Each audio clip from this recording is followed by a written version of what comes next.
folks, welcome to the show today. I was just informed about this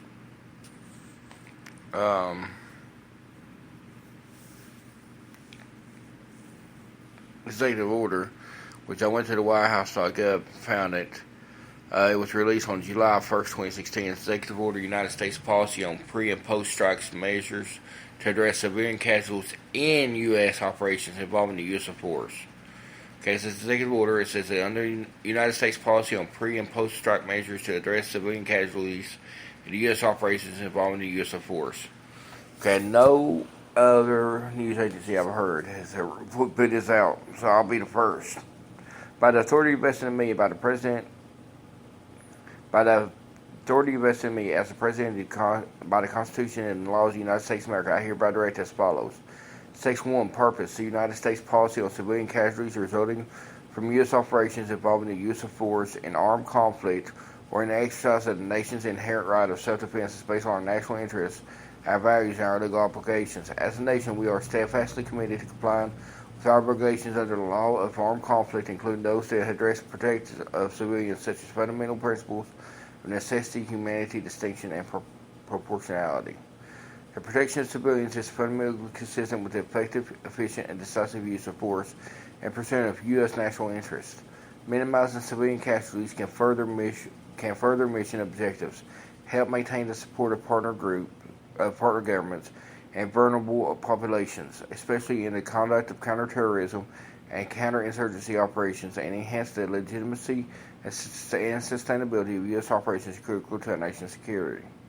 As a matter of policy, the United States therefore routinely imposes certain heightened policy standards that are more protective than the requirements of the law of armed conflict that can relate to the protection of civilians.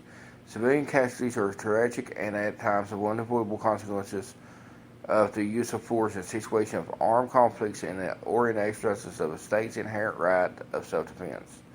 The U.S. government shall maintain and promote the best practices that reduce the likelihood of civilian casualties, take appropriate steps when such casualties occur, and draw lessons from our operations to further enhance the protection of civilians.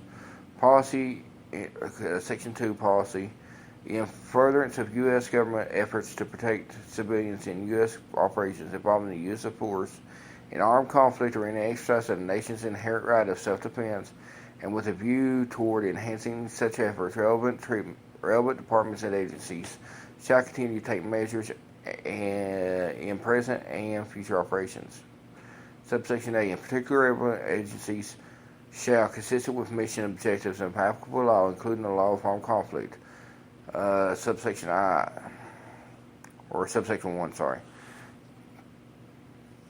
Subsection 1.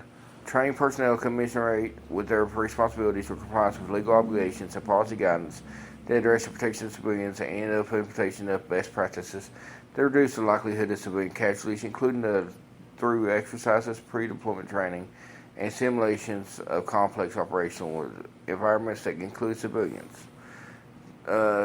Subsection 2 is develop, acquire, and field intelligence, surveillance, and reconnaissance systems that, by enabling more accurate battle space awareness, contribute to the protection of civilians.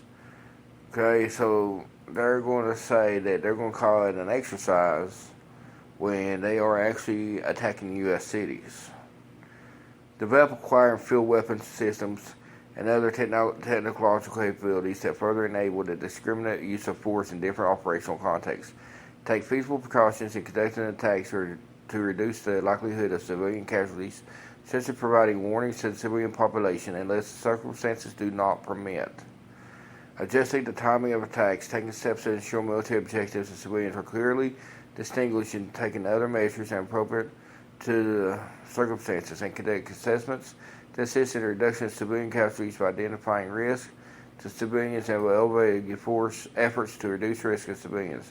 In addition to responsibilities above, relevant agencies shall also, as appropriate and consistent with mission objectives and applicable law, including the law of armed conflict, review or investigate incidents involving civilian casualties by considering relevant and credible information from all available sources, such as other agencies, partner governments, and non-governmental organizations, to take measures to mitigate the likelihood of future incidences of civilian casualties.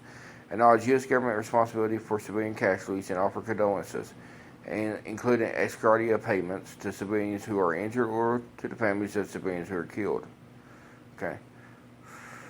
People, this is a pre-planned attack on the U.S. base, on U.S. soil against U.S. citizens, from what I can tell. Okay. People, we need to watch out. Our government is not working for us no more. Under the Obama administration, they are now attacking American citizens. We cannot let this stand. We must fight against this. Okay, I urge all American citizens, if you do not have a gun, go buy one now, because the time is coming.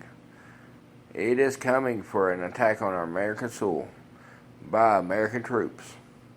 And the thing is, I want to see how many American troops actually stand up and follow their orders, or how many's going to actually violate their orders and say, no, we are not attacking American citizens on American soil. I guarantee you probably 90% of them won't.